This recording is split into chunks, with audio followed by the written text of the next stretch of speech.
shocked and kind of in disbelief. It's pretty heavy news. I mean, you never want to see a story end up like this. That stolen Camaro we told you about yesterday, well, it's been found, but there's a tragic turn of events. Good evening and thanks for joining us. The sheriff says the car was involved in a fatal crash that happened in Minnesota, leaving investigators with even more questions than answers. Channel 8 Eyewitness News reporter Abigail Wood has more in tonight's top story. Abigail?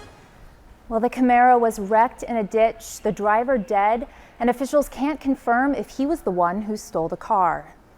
A startling development in the case of an $80,000 1968 Camaro that was stolen last week. This is actual video of it before it was taken. The sheriff's office had been on the lookout for the thief, only to hear the car was involved in a fatal crash in Faribault County, Minnesota, early Tuesday morning. The driver hit a driveway to a residence and went airborne, and then the vehicle had end-for-ended numerous times before it came to rest, and that's when the driver was ejected out of the vehicle right before it came to rest.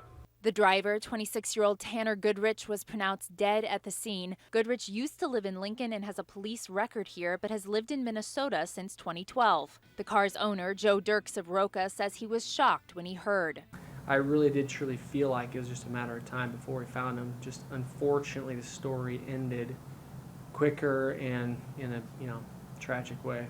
The Camaro was a favorite of Dirks' 4 children, and they have a lot of family memories connected to it.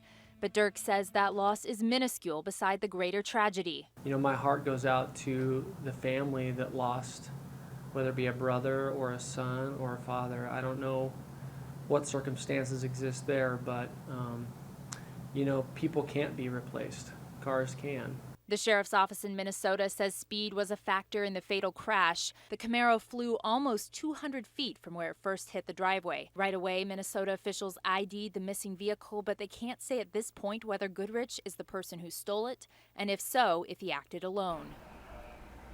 Again, this investigation is ongoing, and as always, if you have information about the theft, please contact law enforcement. Yeah, quite the turn of events. Thank you, Abigail.